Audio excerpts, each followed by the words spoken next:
Hello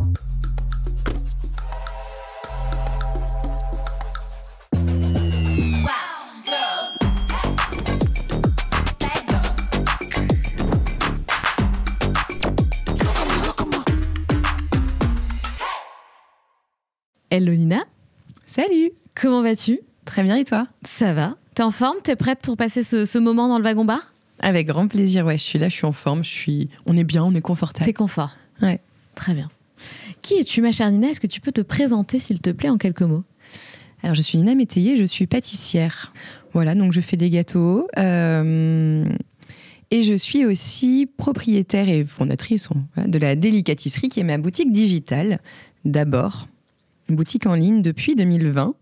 Et maintenant, j'ai plusieurs points de vente. J'ai 3 pâtisseries à Paris, 2 boulangeries à La Rochelle, une pâtisserie à Shanghai. Et puis on a aussi une société d'événementiel et de création. Ça va sinon ? Oui. Ça fait beaucoup. Il y a un vrai sujet sur la manière dont tu te présentes, je trouve, parce que je trouve que c'est bien, hein, tu restes hyper humble. Tu dis tout. Enfin, ça m'avait interpellée aussi quand on s'est rencontrés du coup en juin. Je crois que c'était ton attaché de presse qui était avec toi. Oui. Et qui t'a repris, qui a dit non. Elle est pas pâtissière, c'est la meilleure pâtissière au monde. J'ai dit, ah bon, mais c'est incroyable. Et c'est une volonté pour toi t'aimes pas, tu veux pas surjouer le truc, t'es pas du tout, tu restes très humble, quoi. Mais en fait, je suis pâtissière. Enfin, pour moi, j'ai toujours été pâtissière. Je me suis toujours présentée comme Nina Métayer pâtissière. C'est ça que je me suis arrêtée, en fait, à un moment. Mais parce que je me présente toujours comme ça. Et puis après, évidemment, il y a eu des étapes qui ont suivi parce que j'aime bien faire plein de choses et puis faire évoluer moi-même dans mes compétences, dans ma façon de faire les choses, dans ma façon de voir les choses. Donc en fait, après, ce sont des métiers qui se sont rajoutés aux miens, mais mon métier, c'est pâtissière. Complètement. On va revenir sur ce que tu fais aujourd'hui, de combien de personnes tu es entourée, comment tu bosses, c'est quoi ton quotidien, etc., tes projets. Mais moi, ce que j'aime bien comprendre, c'est vraiment le parcours de mon invité, qui elle est, etc. Est-ce que du coup, la pâtisserie, pour toi, ça a toujours été ton truc, ça a toujours été le projet de ta vie, même quand tu étais petite, tu mettais le nez dedans. C'est quoi un peu la Nina petite ? Comment ça a évolué et pourquoi tu as décidé de te lancer là-dedans ? Alors, pas du tout. Moi, moi, j'aime pas les gâteaux au départ et je suis très loin de vouloir devenir pâtissière. Quand je suis toute petite, je suis quand même une très grande gourmande, plutôt salée d'ailleurs, charcut de fromage. On m'aurait dit si jamais je devais avoir travaillé si jamais je savais que j'allais travailler dans la bouffe, j'aurais sûrement dit fromagère. Ah, c'est marrant. Ouais, j'aimais pas les gâteaux. J'étais pas sucre du tout. Et en fait, quand je suis partie, donc à 16 ans, je suis partie au Mexique pendant 1 an. Et je suis tombée amoureuse de ce pays. Et en fait, pour habiter là-bas, je me suis dit que si je devenais boulangère et que j'avais une boulangerie française, ce serait chouette. Et donc, je rentre en France, je me forme en boulangerie. Mais au départ, je sais même pas je veux juste être propriétaire d'une boulangerie. Je m'imagine même pas forcément faire du pain. Mm. Et en fait, je découvre ce métier qui m'a passionnée, mais vraiment passionnée.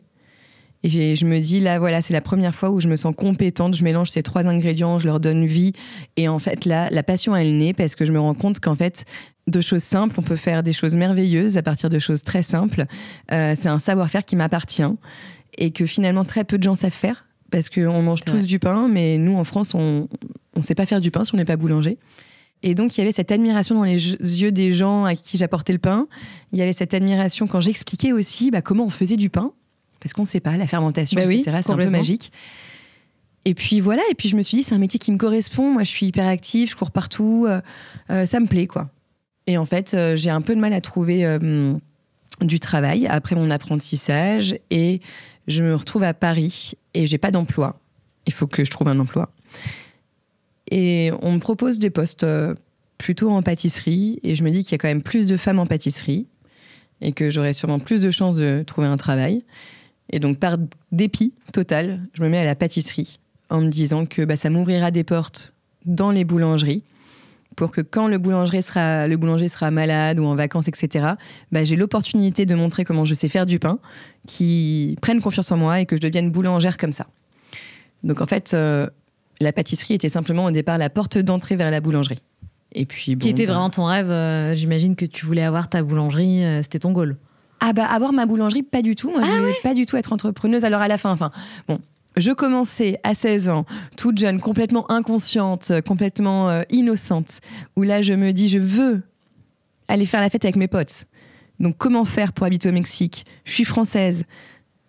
On me demande si je sais faire du pain. Je ne sais pas en faire. Je vais amener ce savoir-faire-là au Mexique, donc je deviendrai boulangère. Donc là, à ce moment-là, c'était pas un rêve d'entrepreneur que j'avais. C'était un rêve de soirée d'adolescente. Bien sûr, mais peut-être qu'après, vu les ambitions que tu as, je me dis forcément, à un moment donné, ça va pointer vite le bout de son nez. Putain, j'aimerais bien avoir ma boulangerie, quoi. Pas du tout. Ah ouais ? Pas du tout. Nina, mais qui es-tu ? Bah ouais.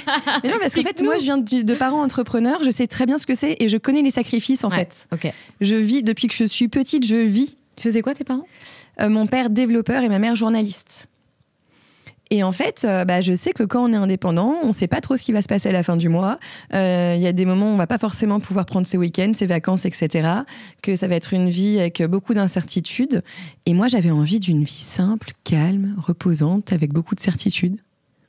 Donc, je ne voulais absolument pas. Tu as suivi ton rêve. Exactement, ouais. C'est dingue, hein. Mais alors, comment ceci explique... Enfin, tu vois, je veux dire, à quel moment ça a dévié, à quel moment tout prend une ampleur de dingue ? Parce que tu aurais très bien pu t'arrêter à, je sais pas, une boulangerie ou tu vois... Qu'est-ce qui finalement t'a drivé, puisque c'était pas ce que tu voulais foncièrement ?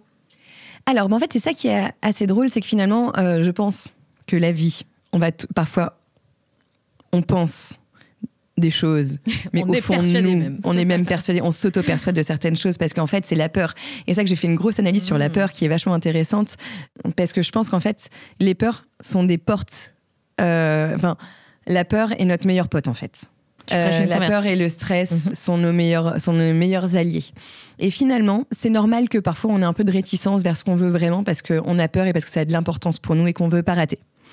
Et c'est vrai que je pense que ce côté entrepreneurial, comme il me paraissait vraiment... quand je pensais que j'étais pas capable de le faire, c'est parce que j'étais pas capable de le faire, pour de vrai. À ce moment-là, il me manquait beaucoup de briques, il me manquait beaucoup d'étapes, en fait. Et en fait, bon... Donc du coup, j'arrive en pâtisserie à Paris et je découvre le Meurice, l'excellence du Meurice, Camille Le Sec qui me transmet sa passion pour la pâtisserie, mais sa passion aussi... pas que pour les gâteaux, mais pour ses équipes, en fait.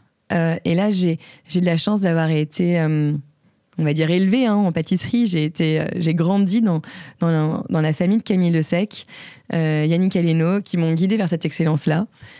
Et en fait, je me suis rendu compte que chaque jour était pas forcément facile, mais il y avait une victoire à chaque fois. J'arrivais le matin, je pensais me faire virer parce qu'au début, j'étais pas du tout... je me sentais comme une imposteur, en fait, au Meurice. Moi, je me disais, mais qu'est-ce que je fais là ? Bientôt, ils vont remarquer qu'en fait, c'est pas du tout fait pour moi et que je suis pas du tout au niveau, etc. Et en fait, tous les jours, c'était juste une victoire parce que je me faisais pas virer. Ah, c'est ouf. Mais la réalité, t'avais du talent quand même ? Pas du tout. D'accord. Ah non, absolument pas. Alors moi, je suis pas minutieuse, je suis pas patiente. J'ai été formée comme une grosse bourrine, clairement. Moi, j'adorais mettre des gros sacs de farine dans des gros pétrins, balancer de la farine partout. Moi, j'aimais la quantité, j'aimais la masse. J'aimais pas la minutie. C'était très loin de moi. Et tu as appris à aimer. Et en fait, je sais pas si j'ai appris à aimer. Oui, j'ai aimé. Au fur et à mesure. J'ai aimé grâce... aux petites victoires que j'avais tous les jours qui m'ont dit qu'en fait, j'étais capable d'eux. Et cette fierté quotidienne, en fait, et ce bonheur et cet équilibre que je trouvais à la fin de mes journées, où oui, c'est dur, mais du coup, j'ai eu un accomplissement, j'ai eu ma fierté, et à la fin, je suis heureuse. Et chaque journée était... Même si j'avais pleuré dans les chambres froides parce que je m'étais loupée ou parce que, voilà, à la fin de la journée, j'avais essayé de me faire ce petit retour sur de quoi t'es fière aujourd'hui. Et t'as vu, finalement, t'es encore là et ils t'ont toujours pas viré. C'est ouf. Et donc, c'est ça qui te drivait, finalement, chaque jour. Voilà, ta petite victoire quotidienne. Années, c'était ça, ouais. C'est dingue. Et donc, je me suis jamais dit que je devenais pâtissière parce que pour moi, je me suis jamais dit... Je me suis juste raccrochée petit à petit, tous les jours, en fait, à un jour de plus. Et puis après, je continue la suite. Donc, j'arrive à l'hôtel Raphaël. Ensuite, donc, premier poste de chef. Ensuite, j'arrive chez Jean-François Piège. Donc, très, très belle expérience incroyable où j'apprends vraiment, on va dire, l'essence de la pâtisserie, de la création. Café Pouchkine. Puis ensuite, et puis là. Et en fait, après Café Pouchkine, je tourne en rond, quoi. Et à ce moment-là, je croyais encore que j'étais pas... Que t'étais pas encore assez talentueuse? Non, je me sentais pas encore capable forcément d'être indépendante. Enfin, c'est le moment de bascule en fait. C'est le moment où je commence à m'ennuyer, où j'ai plus de challenge, où en fait on me dit surtout reste bien à ta place, fais juste ça, on n'attend pas plus de toi. Okay. Et là, je me suis dit waouh, en fait, je suis plus heureuse le matin en me réveillant. Ouais, j'ai plein de temps. Enfin, plein de temps. Non, pas vraiment, c'est pas vrai. J'ai pas plein de temps. T'es plus drivée par ce petit truc qui faisait que tu te levais tous les matins, quoi. Non, ouais. J'avais plus rien à conquérir en fait parce qu'il fallait surtout, j'avais plus de challenge. Et là, c'est là que l'idée te traverse un petit peu. Tiens, si je me challengeais davantage, est-ce qu'il serait pas temps de... Et là, je me dis, il serait peut-être temps d'affronter tes peurs, Nina. Nina, réveille-toi. Voilà, et je me dis, mais en fait, qu'est-ce que tu peux faire? Et juste, petite parenthèse sur la peur. Moi, c'est un sujet qui me parle beaucoup. Quand j'étais petite, on m'appelait peur de tout. Bref, et du coup, je place ça parce que ça fait sens. J'ai fait un TED. Le titre de ce TED, c'est « Et si la peur était le moteur de votre audace ?» Est-ce que la peur te prédomine depuis toute petite? J'ai le souvenir de pas réussir grand-chose. Donc, en fait, j'avais pas trop peur de rater, déjà, pour commencer. Parce que comme... je partais du principe que j'allais rater. J'avais l'habitude, quoi. Enfin, je me dis, c'est pas grave. C'est donc, en fait, non, j'ai jamais eu trop peur parce que quand je suis partie au Mexique, je suis partie au Mexique à 16 ans, toute seule, etc. J'ai pas eu forcément peur. Mais parce qu'en fait, les peurs, souvent, ça va être la peur du jugement. Oui. Donc, la peur du jugement, oui, je pense qu'adolescents, on l'a tous. La peur de l'échec, je l'avais pas. Parce qu'en fait, j'étais partie déjà sur l'échec avant même de réussir. C'est un truc de dingue, ça aussi. C'est fou, je trouve. Enfin, comment ça se fait que tu partais toujours du principe que t'allais échouer et que c'était ok, du coup? Enfin, tu vois, ouais. T'en avais même plus peur puisque c'était de toute façon, je vais échouer. Ouais, je sais pas. En fait, quand j'étais en primaire, je me souviens qu'à un moment, j'y arrivais pas. Enfin, j'arrivais pas à faire ce qu'on me demandait. Et donc, ça m'a beaucoup bouffé. Et je me rappelle qu'une fois, je me suis dit, Nina, c'est pas grave. Vaut mieux être heureuse qu'intelligente. Donc, en fait, on s'en fiche. Ok, rate et tu recommenceras. Et je me rappelle que je me suis dit ça très tôt et qu'avec ma meilleure amie Valentine, on s'est dit ça toutes les deux et on s'est dit, bon à partir de là, en fait, il se passera plus rien de grave parce que si on part du principe que de toute façon, on a raté, on peut que réussir mieux et en fait, ça va pas nous atteindre et on va vivre heureuse. Vaut mieux être heureuse qu'intelligente. Voilà. Faut que tu te la fasses tatouer, cette phrase. Ouais. c'est joli. C'est joli. Et donc, c'est ça qui t'est resté en mémoire. Oui, à chaque fois. En fait, je sais pas, je voyais pas ça comme très grave de rater. Ok. Parce que ça n'engageait que moi, finalement. Donc, tu voyais pas ça comme très grave de rater, mais en même temps, tu te sentais pas capable de réussir ou tu pensais pas que t'aurais les épaules de... Ah si, je me suis toujours dit, donne-toi les moyens d'y arriver, plus tu vas t'entraîner, plus tu vas y arriver. Ok. En fait, t'es hyper rationnel. Ouais. C'est ça. Je savais qu'au départ, je peux pas réussir, mais si je vais m'entraîner, je répète, ça va peut-être me demander plus de temps que les autres. Mais je vais finir par y arriver. Par contre, je suis courageuse. Je me dis, ok, j'ai pas peur de recommencer, on y va. Enfin, j'ai commencé à travailler très jeune. J'ai commencé à travailler sur les marchés. J'étais en 4e pour une facture de téléphone que j'avais fait. Je me suis fait gronder. Et il y a 2-3 règles chez nous. C'est qu'en fait, les bêtises, on a le droit de les faire. Il y a 3 règles. Première règle, faut pas que ce soit irrespectueux. C'est-à-dire qu'on fait pas... voilà. Deuxième règle, il faut pouvoir la réparer. Par soi-même. Et 3e règle, faut pas se mettre en danger. Et donc, évidemment, tout ça est relatif parce que moi, je vois mes filles, parfois, elles savent pas qu'elles peuvent se mettre en danger ou alors l'irrespect, parfois, etc. Et la réparer, elles pensent qu'elles peuvent le faire. Donc... Mais dans l'idéal, si on respecte ces 3 règles, mettons des paillettes dans toute la maison, quoi. On ira les ramasser. C'est bien encadré. Le cadre est posé. Est-ce que ça te vient de ton éducation à toi, de tes parents, cette règle-là? Ces règles-là? Alors, je suis pas sûre. Je pense qu'au fur et à mesure, je me les suis instaurées. Et en fait, moi, je suis une grande fan de Fifi Brin d'Acier. Trop drôle. Et en fait, c'est mon père qui me faisait regarder Fifi Brin d'Acier. Il est fan de Fifi Brin d'Acier. C'est vrai? C'est fou. Et en fait, j'ai une admiration pour Fifi Brin d'Acier. Qu'est-ce qu'elle fait déjà, Fifi Brin d'Acier? C'est quoi son... Fifi Brin d'Acier, en fait, elle vit toute seule. Je crois qu'elle a plus de parents. Elle vit dans une maison. Elle fait plein de bêtises. Elle est ultra courageuse. Et pour moi, c'était la liberté, le courage et l'indépendance. Et je voulais lui ressembler, quoi. Voilà. Et en fait, dès que j'avais quelque chose à faire... Elle a pas peur, Fifi Brin d'Acier, en fait, je crois. Mais toi non plus, finalement. C'est peut-être grâce à Fifi Brin d'Acier. C'est grâce à Fifi Brin d'Acier. Et pourquoi ton père était fan de Fifi Brin d'Acier aussi? Je pense pour les mêmes raisons. Pour les mêmes raisons. Ok, c'est marrant parce que tu te dis en général, un homme il prend souvent un rôle modèle homme, une femme un rôle modèle femme, c'est un peu une généralité, mais comment t'expliques que lui, ça a été Fifi Brin d'Acier, tu vois? Mais je pense que Fifi, elle est tellement inspirante. Mais il faut vraiment. Non, mais je conseille tout le monde. Bah ouais. Je conseille à tout le monde de regarder Fifi Brindacier. Je me rappelle absolument pas. Enfin, je me rappelle du personnage, pas du tout du reste. Pour moi, je pense que ça m'a guidée en tant que femme, et je pense que c'est une figure féminine extrêmement forte. Je pense qu'on aurait beaucoup à. Enfin, moi, c'est une grande inspiration. C'est ouf. Ouais. C'est un personnage réel ou de fiction? Non, c'est de fiction, je pense. Enfin, moi, dans mon esprit, c'est fiction. Ouais. Je me rappelle plus. Il y a un film, il y a eu un dessin animé, mais il y a aussi des films, etc. D'accord. Enfin, moi, j'ai vu des films où c'était une vraie petite fille avec des couettes. Ouais, ça me dit quelque chose. Des couettes comme ça oranges qui sont toutes droites. Oui. Elle a un cheval, un cheval et un singe. Et donc Fifi Brindacier est capable de tout accomplir. Ouais, elle est super forte, elle peut soulever genre des voitures. Mais c'est ouf. Ok, je me rappelle pas du tout. Trop drôle. Et donc toi, tu te perçois comme ça inconsciemment, on va dire. Ouais. Et c'est fou parce que t'es un peu du coup la Fifi Brindacier. Aujourd'hui, tu soulèves en quelque sorte des voitures, tu vois. Enfin, tu fais des trucs de dingue. Donc, à quel moment le switch s'est opéré? Parce que du coup, toi, t'as été très dans le concret. Ok, fais de la répétition et c'est comme ça que tu deviendras talentueuse. C'est concret, hein, ouais. Voilà, c'est la définition du talent. Hein, c'est tu fais quelque chose de manière répétitive et puis voilà. Et à quel moment tu te dis allez, il est temps de taper un peu plus fort et d'entrer dans le game un peu plus... tu vois, de prendre un peu plus de risques. Bah, déjà, j'ai pris le risque d'être indépendante. À ce moment-là, j'ai quand même certains appuis. C'est-à-dire que je faisais beaucoup d'international à l'époque chez Pushkin. Et là, je commence à faire du conseil international. Donc, c'est des choses que je maîtrise.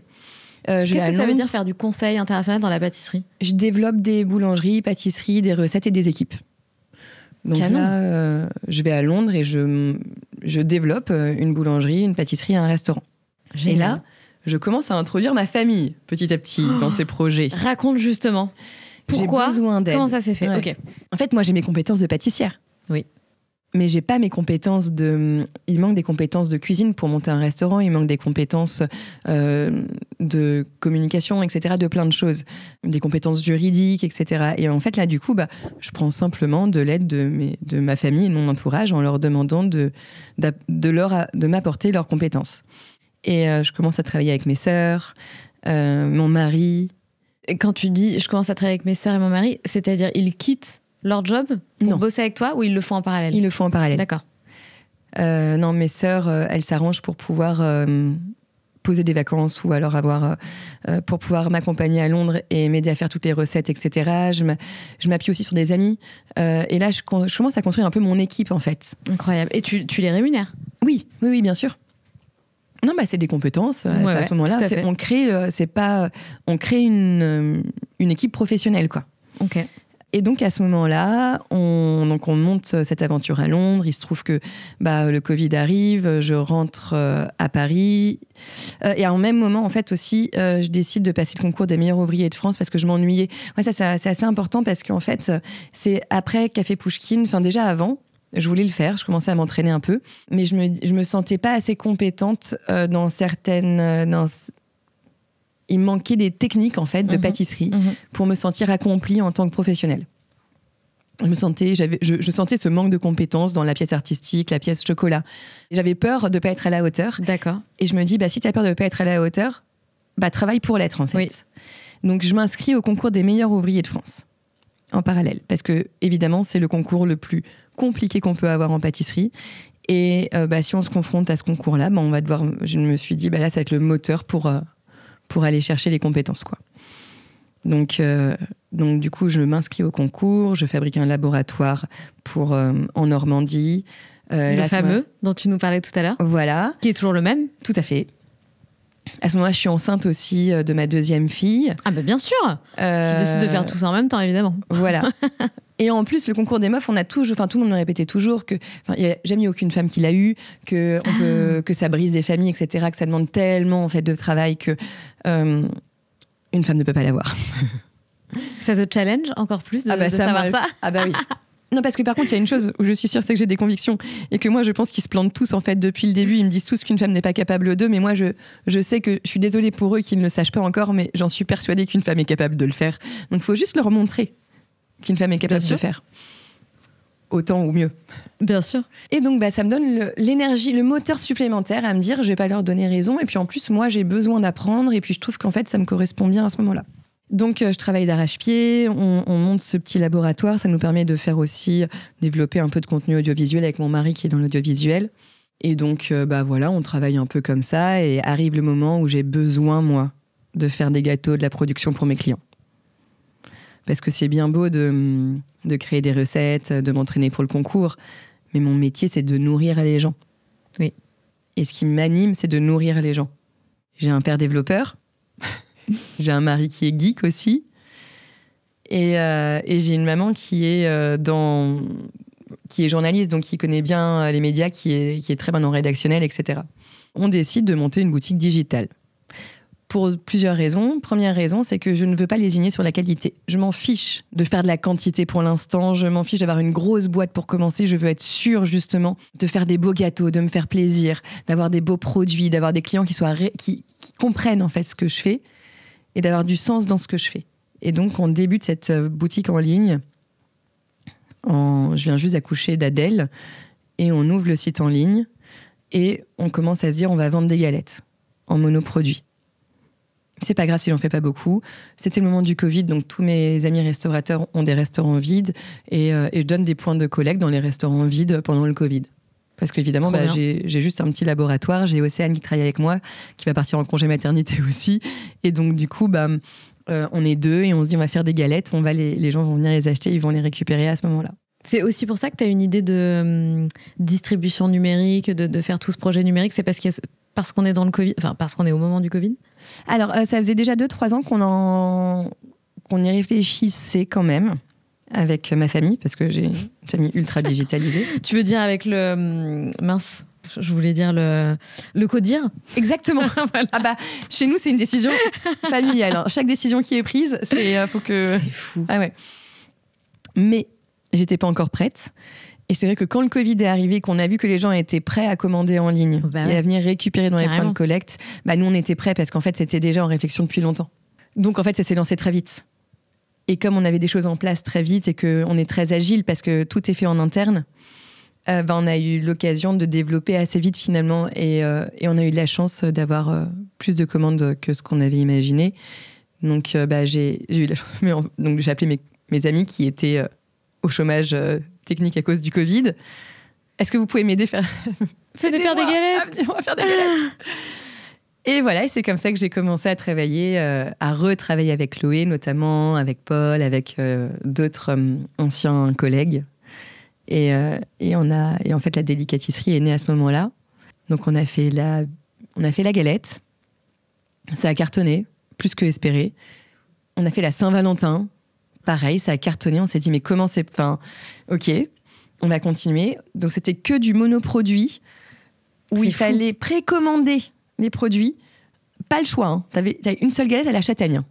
Il fallait précommander le produit. Anticiper plusieurs semaines avant. Quand est-ce qu'on allait le récupérer? À quelle heure? À quel endroit dans Paris? Dans des endroits qui bougeaient tout le temps. Ensuite, pareil pour la Saint-Valentin. Donc, il n'y avait qu'un seul produit à récupérer à une date, à une heure précise. Donc, il faut quand même être vachement engagé pour faire ça. Après, on a fait la fête des mères. Et puis après, en fait, on s'est dit, bon, maintenant, il faut quand même ouvrir un peu tous les jours parce que ça va être... faut quand même... même en tant que... il faut que je puisse payer mes employés toute l'année. Il faut scaler un peu, quoi. Ouais. Et donc, on a créé aussi... on s'est diversifié. On a fait de l'événementiel. On a fait beaucoup de sur-mesure. On a fait beaucoup aussi de desserts pour des restaurants, des hôtels, etc. pour pouvoir stabiliser le business sur l'année. Ok. Très important. Toujours tous ensemble, en famille, amis, anciens collègues, machin. Ouais, alors pour l'instant, je suis quand même en tant que... Donc, mon mari, à ce moment-là, parce que je passe le concours des MOF en même temps, donc c'était très complexe, avec 2 bébés en bas âge. Donc, donc pendant les 6 premiers mois, lui, il cumulait son travail la journée et il m'aidait la nuit. Wow. Sur toute la partie administrative, financier, développement, etc., etc. Moi, je travaillais la journée avec les équipes et la nuit sur le MOF. Heureusement, j'ai une super belle-mère qui nous a aidés avec les enfants. Et puis, en fait, lui, il finissait de travailler. Moi, je partais. En fait, on attendait de se croiser pour pouvoir garder les enfants parce que lui, il finissait à 3h du matin. Moi, je partais à 3h30. Mais il est incroyable, ton mec aussi. Et ouais. Ah bah non, mais j'ai une famille incroyable. Ah ouais. Ça, on fait pas ça. Enfin, j'aurais jamais pu faire tout ce que je fais si je suis pas entourée de gens incroyables, en fait. Parce que moi, je suis juste le dessus de l'iceberg qui se voit. Mais en fait, en dessous, il y a toute l'autre partie de l'iceberg qui est incroyable. Ah ouais, vraiment. Et donc voilà, donc là, on se passe les clés, on se garde les enfants, on fait dépêche-toi, faut que j'aille travailler. Ok, d'accord, j'arrive. Donc ça, la première année, elle s'est très tendue quand même. Et donc, j'ai une équipe qui se construit autour de ça pour que je puisse passer le concours des meilleurs ouvriers de France aussi, parce que mine de rien, c'était un engagement énorme. Complètement. Enfin, ça a été des journées, des nuits entières. Vraiment, c'était incroyable. Super dur, mais incroyable. Et là, on sent ce que c'est la résilience. Parce que là, tu passes des jours entiers à faire une pièce chocolat qui casse. Il y a tout qui fond. Et là, tu te retrouves toute seule à 5h du matin avec du chocolat partout à dire « Faut que je nettoie tout, dans 2 heures, je reprends. Faut pas que tes employés voient que tu travailles comme un goré. » Mon Dieu. Et t'as jamais... Et t'as les hormones comme ça parce que t'es en train d'allaiter, t'as les machins et tout, t'es au bout de ta vie. T'as jamais burné, Nina? Ton corps, t'as jamais lâché? J'en sais rien. Non, il y a 2-3 fois où j'ai pété un câble, où j'ai dit je pars en week-end toute seule, vous me lâchez, j'ai pris un hôtel et je suis partie seule. Nous, on a de la chance aussi, on a le droit de pleurer, on a le droit de craquer avec notre famille, en fait. On a le droit de craquer, en fait. Et les autres sont là. Alors parfois je craque. Mais les autres, ils sont là, ils me disent mais non, mais ça va aller, on est là et tout, va te reposer. Et puis, en fait, quand on sent qu'on a ça, on sait qu'en fait, on peut pas tomber de haut parce qu'on est rattrapé. Et qu'on a le droit à la faiblesse. Exactement. Je suis pas surhumaine, en fait. T'as le droit de lâcher prise, t'es pas dans le contrôle permanent, en fait, de tes émotions. Ouais. Je les délègue. Quand ça va pas, je leur donne. Vas-y, prends-moi. On a limite envie de faire une immersion dans votre life, là. Dans toute la mif, tout ce qui se passe, tu vois. Ouais. Je pense que ça doit être un peu folklore, parfois. C'est carrément folklore. Ah non, mais c'est un... Il y a du bon comme il y a des grosses embrouilles aussi. Bien sûr. C'est un truc dont on avait parlé très rapidement quand on s'est rencontrés. Moi, je bosse avec ma mère aussi. Ah oui. Je pense que je bosse moins avec ma mère que toi, tu bosses avec tes parents. Parce que moi, elle s'occupe juste, de tout l'aspect, je sais pas, compta, tout. Les factures, voilà, tout ça. Les chiffres, le prévisionnel, machin. Ouais. Donc, on bosse pas vraiment tous les jours ensemble, tu vois. On se voit une fois par mois, on paye les factures. Par rapport au biz, on se voit une fois par mois. Donc, c'est pas aussi impliquant, mais... Quand bien même, je trouve que c'est pas forcément évident parce qu'elle va oui, alors ma petite chérie, il faut impérativement que tu fasses comme ça quand même. Là, je ne suis pas très sûre. Est-ce que je t'ai posé la question? Tu vois, moi j'ai un peu de mal avec ça. Encore une fois, il revient ce truc de j'ai grand besoin de liberté. Et donc, impliquer ma famille, j'aime bien. Je trouve ça cool d'avoir ce lien. Mais par contre, je pose des limites de ouf. Ouais. Moi aussi. Mais en fait, le truc, c'est qu'on doit les poser chacun. Faut être extrêmement bienveillant. Il faut vraiment essayer de respecter l'autre. Et pour ça, il faut vraiment, je pense, des sentiments extrêmement transparents, purs, et vraiment des sentiments, on va dire, de bienveillance ou d'empathie. Plus que de bienveillance, en fait, c'est vraiment de l'empathie. Estimer le travail de l'autre. Parce que parfois, d'ailleurs, faut pas hésiter à se le dire. Avec mes parents, c'est plus compliqué parce qu'évidemment, c'est mes parents, etc. Ma mère, quand elle va me donner une leçon, quand elle va me dire ce qu'elle aime ou ce qu'elle aime pas, je vais avoir plus d'émotions. Donc parfois, je vais dire, est-ce que tu peux le dire à quelqu'un d'autre, s'il te plaît, pas à moi. Je vais pas l'assumer, ok? Donc si jamais tu as quelque chose à dire ou tu as un reproche à dire, tu vas le dire à quelqu'un, tu vous en discutez et vous venez avec un petit recul, ok? Et après, on en discute de façon très posée. Ou alors, parfois, c'est bien d'avoir un tiers entre les personnes quand c'est des choses qui sont dans des moments où on a des moments de fatigue, où il y a certains moments où on peut parler de certaines choses, il y a des moments où on va pas pouvoir le faire, et il y a que nous qui savons pour nous-mêmes. Oui, complètement. Donc c'est vrai que parfois, si je vais dire à ma mère ou à mon père de faire telle ou telle chose, et que c'est pas le moment, j'ai besoin qu'ils me disent non, c'est pas le moment. Et je discute pas, en fait. Ok. Et ça fonctionne, ce système? Ouais, alors je dis pas qu'on s'engueule jamais, c'est sûr. Mais non, ça fonctionne bien parce que chacun a son rôle. Chacun a sa responsabilité qui est très... Périmétrée. Oui. Ça, c'est vachement bien. On ne discute pas des décisions de chaque expertise de la famille. Qu'est-ce que c'est carré? T'as l'air d'être hyper carré et hyper discipliné. Toi qui m'expliquais justement, pas du tout. J'étais pas du tout la pâtissière faite pour être pâtissière hyper disciplinée, hyper machin. T'as l'air quand même hyper discipliné. Alors, est-ce que c'est l'expérience et ton métier qui fait que tu es comme ça aujourd'hui, ou est-ce que t'avais pas quand même ce truc-là en toi de base, tu vois? Je sais pas. Alors après, moi, je sais que ce qui m'a apporté le cadre, c'est la pâtisserie. Et la pâtisserie m'a appris ce cadre, cette rigueur, et j'adore, parce qu'en fait, c'est une sécurité. En fait, le cadre et la rigueur, ce sont pas du tout... Ça me permet d'ailleurs d'être créative parce qu'on sait où ça commence, on sait où ça termine, on sait où est-ce qu'on peut créer, on connaît pourquoi on crée. Et en fait, finalement, c'est très agréable, c'est reposant. On se réfère à ce cadre et cette rigueur. On a des petits livrets, on a des trucs où quand on est perdu, on se relit les petites règles, on sait où ça commence, on sait où ça termine. Et en fait, finalement, les choses sont claires. Et après, évidemment, on doit les tirer. Parfois, le cadre, on ne peut pas garder toujours le même cadre. Il faut pouvoir le faire évoluer. Enfin, rien n'est figé. Par contre, quand c'est dur, on a un cadre. Quand c'est facile et quand tout va bien et quand il n'y a pas besoin, j'ai envie de dire, le cadre, il ne sert à rien. Le cadre, il est là pour que ce soit équitable, qu'on sache que tout le monde... qu'il y ait le collectif qui fonctionne. En fait, je pense que sans cadre, il n'y a pas de collectif. Ouais, c'est vrai. Et moi, je trouve que le collectif, c'est ça, la performance. Les victoires, elles ne sont que collectives. On n'a pas... C'est beau. Mais ça se voit que tu as travaillé dans des équipes dans des cuisines où c'est très team, quoi. Tu vois, ça se voit. Tout le monde ne pense pas comme ça. Mais ça se voit que t'as eu des... t'as travaillé en équipe. Tu vois, moi, par exemple, j'ai jamais fait de sport en équipe. J'ai pas ce type d'expérience où j'ai bossé en mode la team, l'équipe, machin. Donc aujourd'hui, je suis trop contente de la créer et de l'avoir, ma team. Mais c'est quelque chose que je découvre, je trouve ça fou. La force de la team, de l'équipe, de machin. Mais on voit que c'est vraiment ancré en toi et que c'est la team qui gagne et c'est pas Nina la star, tu vois. Pas du tout. Mais de toute façon, même si on voit des gens, enfin n'importe qui, ça n'existe pas. Moi, je suis persuadée que ça n'existe pas. C'est-à-dire que l'excellence est très personnelle. L'excellence est individuelle, ça m'appartient. Ma façon de réagir vis-à-vis de mes expériences, etc., ça va être l'excellence. Peu importe, l'excellence, c'est pas des gâteaux, c'est comment on va réagir à certaines choses, voilà. Par contre, en fait, l'excellence est individuelle, qui est au service de la performance et de la victoire, qui est exclusivement collective. Même si on fait, admettons, j'ai envie de dire, même le menuisier qui va sculpter tout seul son morceau de bois, etc., en fait, c'est collectif. Parce qu'il a eu ce morceau de bois. Ou alors peut-être qu'il allait le chercher, mais il a eu des outils, il a eu tout ce travail-là, on lui a appris, ou alors il y a forcément un apprentissage, même dans le truc le plus restreint, etc., on a besoin des uns et des autres. Ou alors si, ça peut être peut-être une victoire personnelle, mais ça ne dure pas. Il peut y avoir une victoire personnelle, mais en fait, elle va pas être... j'ai aucun exemple.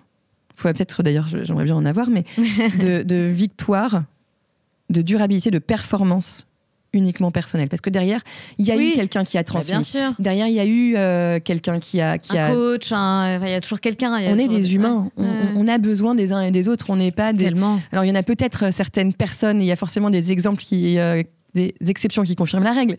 Mais l'être humain est par définition...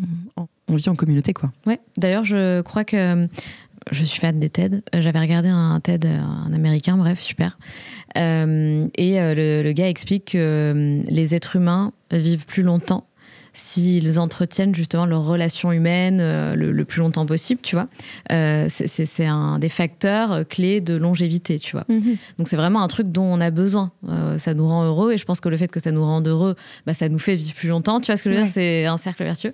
Mais oui, moi je crois beaucoup qu'on a aussi besoin des uns et des autres. Même si je suis très je suis très sociable, mais je suis très loup solitaire, tu vois. J'adore être seule. J'adore faire les choses seule. Je travaille toute la journée toute seule. Tout le monde, mais ça te manque pas de pas être dans un bureau avec des gens ou machin. Non. Tu vois, j'ai jamais aimé prendre les pauses. À l'époque où j'étais salariée, les pauses machin là, je le faisais parce qu'il fallait le faire. Qu'est-ce que ça me faisait chier, tu vois. Mais après, ça va pas l'un contre l'autre, je pense, parce qu'en fait, on peut aimer être tout seul. Enfin, moi, j'adore être toute seule et parfois, mais si on me dit de quoi je rêve là, c'est d'avoir un week-end seul, en fait. Mais, oui. Mais ça va pas... on n'a pas besoin de l'autre tout le temps, mais en fait, ce qu'on a besoin dans le collectif, c'est qu'à un moment, on va même forcément faiblir. On a besoin d'apprendre. On a besoin d'apprendre des autres. On a besoin de... Et puis d'être porté aussi par les autres. Mais c'est surtout qu'on n'est pas... On est humain, on a nos faiblesses et c'est ce qui rend beau l'humain, en fait. C'est la faiblesse. Bien sûr. Les gens trop parfaits, il n'y a pas d'émotion, il n'y a rien. En fait, on sait que c'est faux. Ouais. Moi, qu'est-ce que j'aime chez les gens, c'est voir justement cette sincérité, cette petite faiblesse, ce petit défaut. C'est comme quand on fait des gâteaux. Moi, j'adore faut laisser les petits défauts. faut pas essayer d'avoir tout propre, tout nickel, tout parfait. En fait, ce ne sera pas vrai. La vie, on va refaire des gâteaux, on va refaire des fournées. Tous les jours, elle sera différente. Tous les jours, ce sera quelqu'un d'autre qui l'aura fait. Ce qui est beau, c'est d'avoir justement cette vie, ces imperfections, ce côté extrêmement, comment on appelle ça, organique, quoi. Ouais. Imparfait, mais vrai. Ouais. Et en fait, finalement, je pense que la solitude va aussi, ce besoin de solitude va avec le collectif, parce que on est soi, on est tous extrêmement différents. On a besoin de se retrouver. On a besoin aussi. C'est important d'avoir le temps de réfléchir, de penser. C'est une nécessité. Ouais. Tu as combien de personnes sous ton aile ? On est un peu plus d'une centaine. Très bien. Tu es l'unique chef d'orchestre ? Non, alors, comment c'est organisé ? Alors, ça, ils vont tous dire que c'est moi qui décide parce que ça les arrange bien. Mais ça m'énerve. Parce que, effectivement, en fait, comme ça s'appelle Nina Métayer, s'il y a une personne qui doit prendre la décision finale et la plus dure, à chaque fois, c'est toujours la même chose, c'est à la fin. Quand ? Parce qu'en fait, on doit avoir la hiérarchie extrêmement importante, c'est-à-dire qui prend la responsabilité de où, comment, etc. Mm-hmm. J'adore la hiérarchie. Pendant longtemps, j'ai essayé de l'enlever de mes équipes et ça n'a jamais fonctionné jusqu'au moment où j'ai compris qu'en fait, c'était génial. Je vais être la personne qui va peut-être prendre la décision finale, mais évidemment, je ne la prends pas moi toute seule. En fait, j'ai chaque expert dans chaque domaine, dans chaque poste. Chacun va être responsable de son poste et de son équipe et ce sera toujours une décision collégiale. Évidemment, il faut que quelqu'un prenne la responsabilité. Si j'ai envie de dire sur tout ce qui est technique, sur le terrain, c'est moi. Dans tout ce qui est le développement, c'est mon mari quand même. Parce que lui, il a son expertise dans tout ce qui est financier, juridique, etc. Alors évidemment, il a aussi beaucoup de connaissances du terrain et on a forcément croisé nos savoir-faire parce qu'on ne peut pas prendre une décision sans avoir un autre cerveau qui va contredire. En fait, ce qui est génial en famille aussi, c'est qu'on se contredit. Beaucoup. Et ce qui est génial, c'est que dans la contradiction, on va pouvoir prendre une très bonne décision parce que justement, on va pouvoir poser très clairement toutes les possibilités d'échec et les possibilités de réussite, vues sous un angle différent, parce qu'on n'a pas les mêmes façons de voir les choses. C'est vrai. Et donc l'avantage, c'est qu'on a plus de chances de réussir, parce que si on est confronté à la possibilité d'échouer, si on est prêt à affronter ces échecs, ou si on sait comment le résoudre, du coup, tout va bien. Donc en fait, on a quand même toutes les connaissances sont quand même, on transmet beaucoup les connaissances qu'on a pour pouvoir partager ces connaissances et avoir un regard extérieur qui n'est pas le nôtre sur nos connaissances quand même. Je sais pas si je m'exprime bien. Si, vas-y. En gros, Mathieu, je lui explique tout ce qui se passe. Je lui explique... Mathieu, ton mari ? Oui. Je lui explique tout ce qui se passe, j'essaye de lui faire comprendre mes problématiques pour que lui, après, il puisse aussi voir peut-être d'autres solutions que moi, je n'aurais pas vues ou d'autres problématiques que moi, je n'aurais pas vues. Et lui, il m'explique tout pareil. Moi, il faut que j'ai une très bonne connaissance de tout ce qui est développement financier, économique, etc. Pour que je puisse prendre les bonnes décisions aussi avec lui. On peut pas, moi, je ne peux pas tout remettre dans ses mains, il ne peut pas remettre tout dans mes mains. Parce que du coup, on a trop de risques. Évidemment, je ne serai jamais une experte comme lui dans son domaine, et évidemment, il ne sera jamais un expert comme moi dans mon domaine. Mais on n'a pas besoin d'être... Enfin, voilà, c'est là où on essaye d'avoir des compétences transversales, mais en laissant l'expertise à chacun.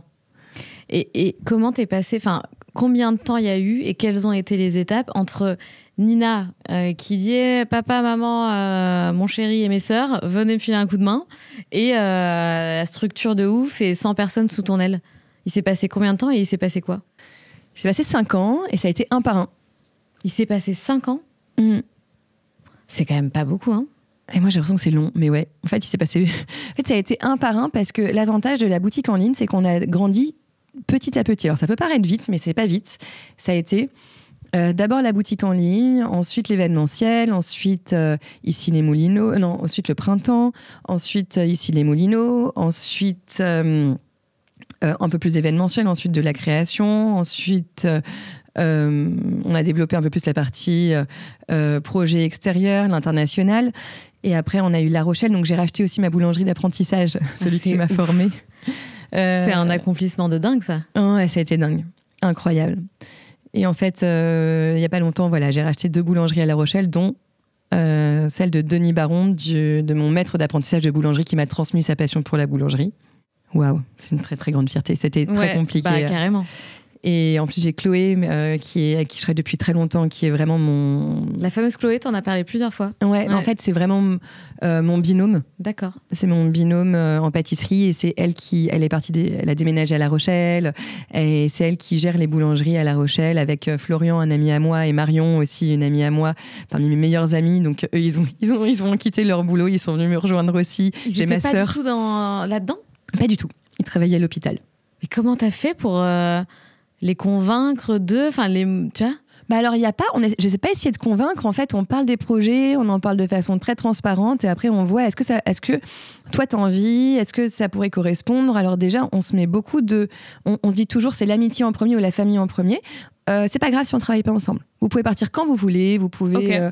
Il faut surtout que si vous êtes là, vous le vouliez. À partir du moment où ça ne vous plaît plus, surtout, c'est pas grave, on part. En fait, le travail, c'est pas grave. L'amitié, les relations, c'est beaucoup plus important. Sur toutes les même tous nos salariés, même ceux qui viennent, etc., dès qu'ils ne veulent plus, ou dès qu'ils ressentent plus cette passion-là, eh ben on va les accompagner pour qu'ils trouvent un autre endroit où ils se sentent mieux, parce que c'est d'abord la relation qu'on a créée et ensuite le travail. Parce que on peut pas faire le travail, c'est juste la continuité de ce qu'on est, de ce qu'on veut faire. Oui. Quand on se lève le matin, on est une seule et même personne. Pour moi, on peut pas dire je suis une professionnelle. Enfin, ta vie professionnelle et ta vie personnelle. Non, j'ai une vie en fait. Encore plus valable pour ton cas. Et donc en fait, un par un, ils sont venus. Il y a aussi mon mari, le cousin de mon mari, qui est comme son frère, qui est le directeur d'exploitation. Donc j'ai ma sœur Pandora qui s'occupe de toute la partie salée à La Rochelle parce qu'elle était chef de cuisine. J'ai Florian, Marion, ma mère, mon père, Chloé. C'est quand même un truc de dingue. Paloma, ma petite sœur, qui est au départ venue nous aider à faire des galettes et qui maintenant est chef de projet, et c'est elle qui développe tous les gros projets internationaux, etc. Et en fait, ce qui est beau, c'est qu'on développe la boîte. Ils développent la boîte en fait aussi en fonction de leurs projets qu'ils ont envie de mener. C'est chouette. C'est des entrepreneurs dans ta boîte. C'est ça. En fait, ils vont dire ce projet-là, il me plaît. J'y vais. Ok, si ça te plaît, que tu as envie, on y va. Et on va trouver les compétences qui te manquent pour les... Et comme moi, en fait, il y a plein de projets que je lance et que je suis obligée d'aller trouver mes compétences. En fait, je les ai pas forcément. Si on faisait tout ce pour qu'on était déjà compétent, on s'ennuierait. Donc, en fait, il faut pas hésiter. Je pense que l'intention humaine, la passion qu'on a, l'envie, l'énergie qu'on met dans les projets nous donne tellement d'ailes qu'en fait, on trouvera les solutions pour y arriver. Ouais. Et en fait, voilà, un par un, ils sont arrivés. Donc, d'abord, il y a eu évidemment mon père. Ma mère qui nous a toujours aidés à faire le rédactionnel, l'édito, etc. Mon mari. Ensuite, il y a eu Stéphane, son cousin, qui est comme son frère. Ensuite, il y a eu Paloma. Ensuite, en fait, étape par étape, comme ça, les gens se sont greffés. Et puis, je travaille aussi avec même Camille, qui est une de mes meilleures amies aussi. Que j'ai rencontrée. Ok, d'accord. Ça. C'est fou. Ouais. Je trouve ça complètement dingue. Et puis, un jour, pouf, il y a eu 100 personnes. Et ouais, un par un, comme ça. Voilà. Et après, donc les boulangeries à La Rochelle. Ensuite, là, on a ouvert la chocolaterie, un nouveau point de vente à la Samaritaine. Et puis après, on a des projets comme ça constamment. On fournit beaucoup d'hôtels, de restaurants, etc. Donc, en fait, les 100 personnes, elles sont réparties sur des petits endroits. Ça paraît beaucoup. Alors, évidemment, c'est beaucoup. Oui. À gérer au quotidien. C'est beaucoup. Carrément. Ça fait un petit peu de... Mais je les aime tous comme c'était fait. Ça paraît beaucoup, mais moi, j'ai l'impression qu'on n'est pas beaucoup. Je les connais tous très, très bien. J'ai tous beaucoup d'admiration et beaucoup de reconnaissance envers chacun. Je mets un point d'honneur à vraiment passer du temps un peu avec chacun d'eux. Alors évidemment, les personnes qui sont au printemps ou à la Samaritaine, etc., où j'ai moins l'occasion d'aller parce que je vais peut-être moins les voir, mais une fois ou deux par an, en tout cas, on essaye d'avoir un moment avec eux. Et puis évidemment, ceux qui sont au laboratoire, je les vois tous les jours, ou ceux qui sont dans les bureaux tous les jours, etc. Il y a à La Rochelle aussi très souvent, parce que La Rochelle, c'est plus facile finalement d'organisation, mais on est un peu plus de 50 à Paris en comptant les points de vente, le bureau et le labo, et on est un peu moins de 50 à La Rochelle. C'est ouf. Et c'est pas un peu vertigineux d'avoir autant de personnes que tu gères, d'avoir autant de business, tu vois, il n'y a pas un truc un peu genre, des fois quand tu regardes, tu te dis waouh. Eh pas du tout. Ok. Pas du tout. Parce qu'en fait, comme c'est arrivé petit à petit, et qu'en fait, chaque petite brique qu'on a mis, en fait, c'est ce que je me dis parfois. Je me dis, mais en fait, Nina, tu t'imagines à l'époque, si tu t'imaginais faire ça, je me dis, mais c'est impossible. Ouais. Mais en fait, comme c'est arrivé petit à petit, j'ai pas tout de suite pris la tête d'une boîte de 100 personnes, en fait. Ça, j'aurais été incapable. à chaque fois qu'on a recruté quelqu'un, ça a été pour un besoin, pour une raison où ça a été réfléchi, décidé, analysé. Et donc en fait, je pense qu'on a des bonnes fondations qui fait que...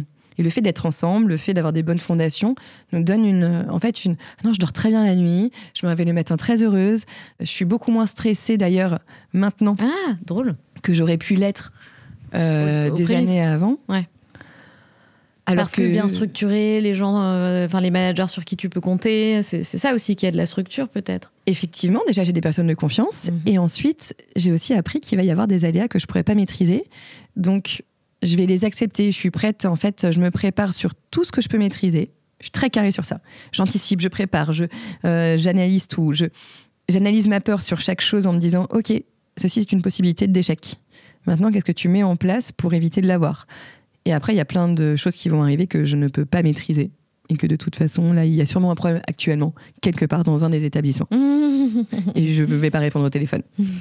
Mais c'est la vie. Et peut-être si je réponds au téléphone, je trouverai une solution qui les aidera, qui sera mieux. Et peut-être qu'eux, ils prendront une décision qui ne sera pas forcément la bonne. Mais c'est pas grave parce qu'ils vont devoir aussi passer par là pour apprendre que c'était pas la bonne et trouver une autre solution. Et voilà.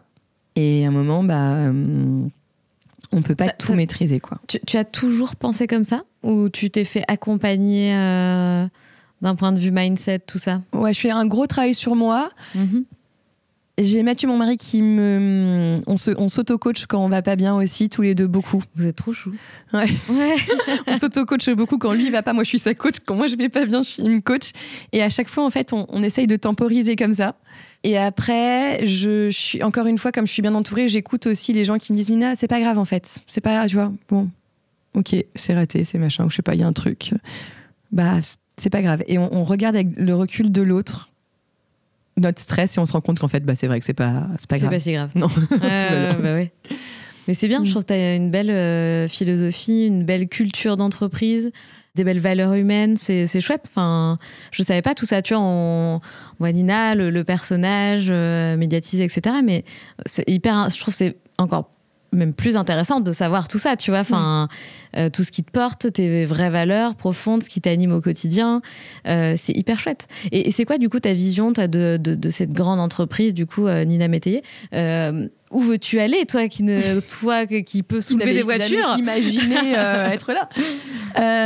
Alors, moi, mon rêve absolu, c'est d'avoir la plus grande et la plus heureuse des équipes pas la plus grande, la plus heureuse des équipes du monde. Évidemment, voilà, on pourra jamais quantifier ça. Mais non, mon rêve, c'est en fait, c'est ce que j'ai déjà, c'est-à-dire continuer à le faire grandir et à l'affiner, à l'ajuster, et après, il se passera des choses encore plus incroyables que je pourrais imaginer.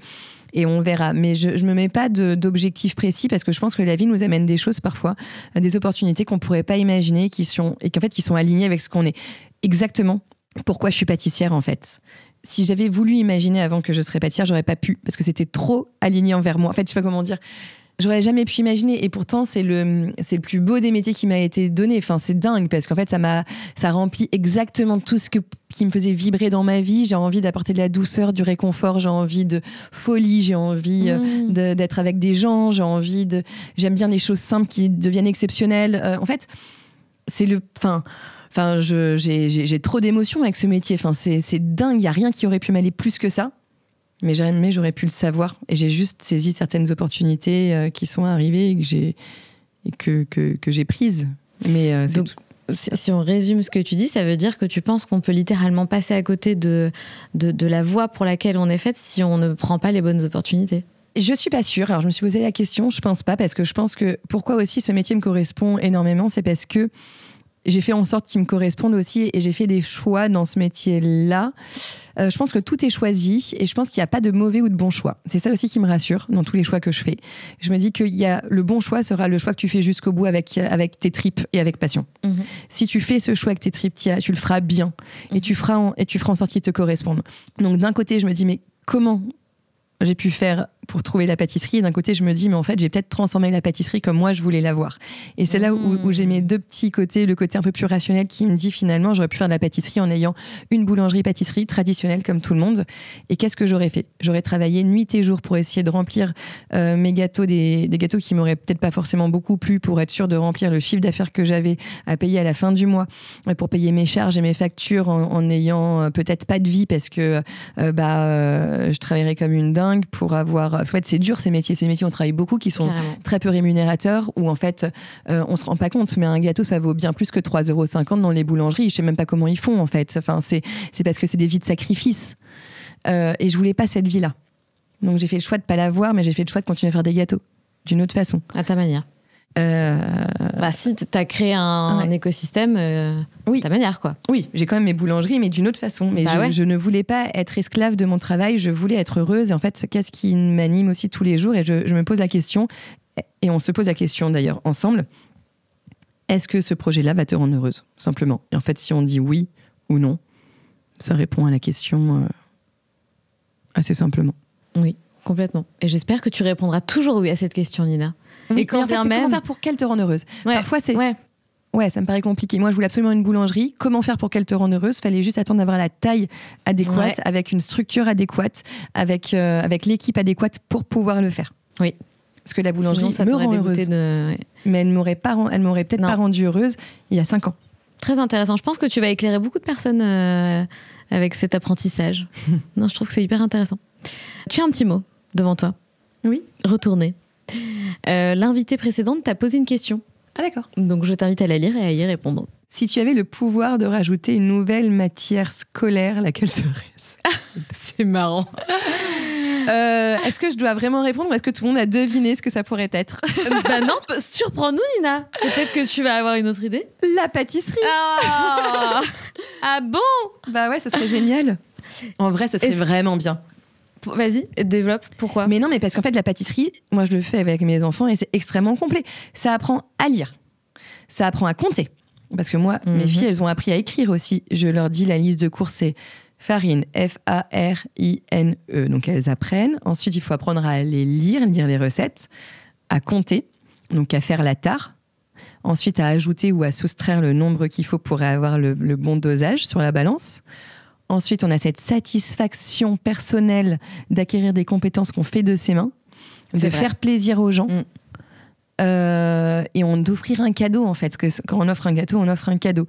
Donc pour moi, il n'y a pas de meilleur apprentissage que la pâtisserie.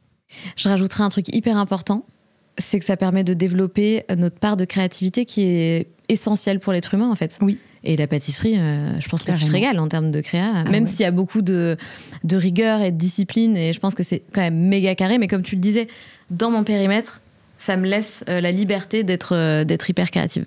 Carrément. Ça aussi, c'est important, je trouve. Merci Nina. Avec pour ta présence aujourd'hui. Et merci pour encore. J'ai beaucoup remercié mes invités là, ces 48 heures, de leur générosité. Vous avez été très généreux en authenticité. Je sais pas. Donc merci pour ça. Avec grand plaisir. Merci à toi. Et très belle continuation à toi, Nina. Merci, toi aussi. Merci.